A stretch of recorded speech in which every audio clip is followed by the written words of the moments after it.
Well, shalom, shalom. I'm Barbara, and I'm always short and sweet. Is Lent 40 days of weeping for Tammuz?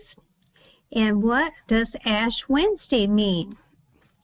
Well, the 40 days of Lent begin on Ash Wednesday and end on Good Friday. Lent is called Quaresma in Latin and La Cuaresma in Spanish and begins on Ash Wednesday. The terms are a reference to the number 40, the number of days until Good Friday. Now, there are a lot of reasons that Christians and devout Catholics may explain why this is so, and they will say that the Bible refers to the number of 40 throughout the Bible. And all of the Bible references to number 40 are true. However, none of them refer to Lent or have anything to do with the pagan holiday. Except perhaps they're talking about Ezekiel 8:14, and there is no mention or reference to 40 in this entire verse. Then he brought me to the entrance of the north gate of the house of Yah, the house of the Lord, and I saw women sitting there mourning and weeping for Tammuz. So Tammuz is associated with a pagan rite that lasts 40 days, and nowhere in the Bible is there any reference for the observance of Lent. Tammuz was a fertility god worshipped in Mesopotamia, Syria, and Palestine, and his death represented the start of winter, and his return to life represented the spring.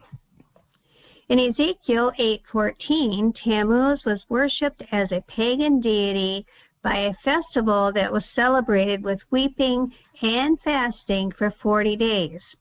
And that is where the Catholic tradition of Lent really came from.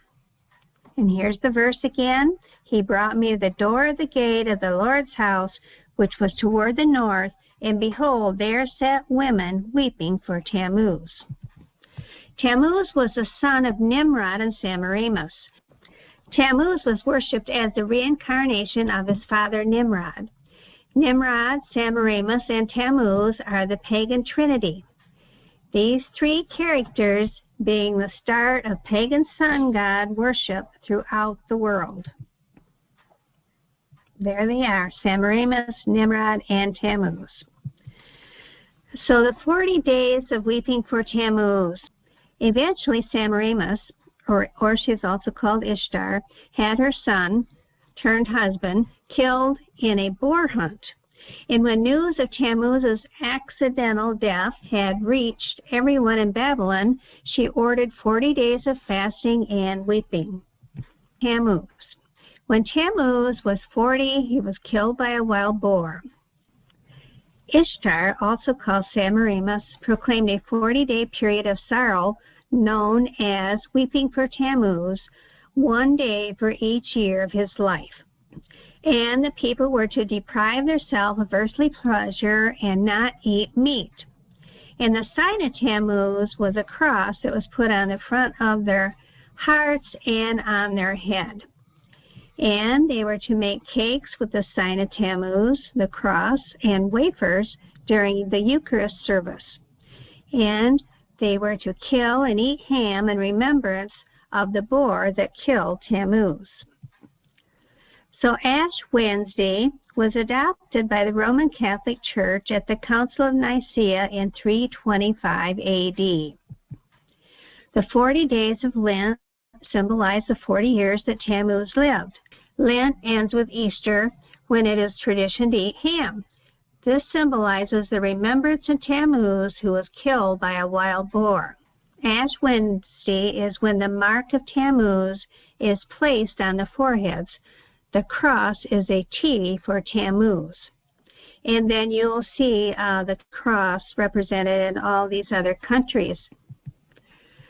So what does the worship of Tammuz have to do with the sign of the cross?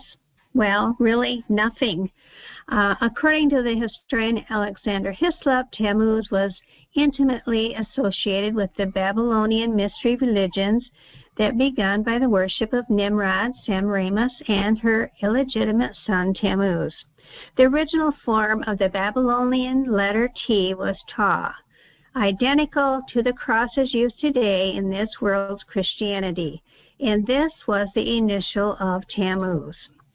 So long before Yeshua's crucifixion, the cross symbolized the Babylonian god Tammuz. So what does the worship of Tammuz have to do with Lent and the cross? Well, Jeremiah 10:2 says, "Thus saith Yah, learn not the way of the heathen." Lent and Ash Wednesday have nothing to do with Yah's spring feast, which are Passover and unleavened bread. So Mark 7:7 says, "This people honors me with their lips, but their heart is far from me. And in vain they worship me, teaching as doctrines the commandments of men." So please like if this is a blessing to you, and please share it with your friends that love Yeshua. And I know there's many beautiful Catholic brothers and sisters that do not know the meaning of Lent or Ash Wednesday. So please share this with them. In Revelation 18:4 says, "And I heard another voice from heaven saying, Come out of her, my people, that ye be not partakers of her sins, and receive not of her plagues." So remember, I'm short and sweet, and I'll see you next time, Yah willing. Thank you for being here today.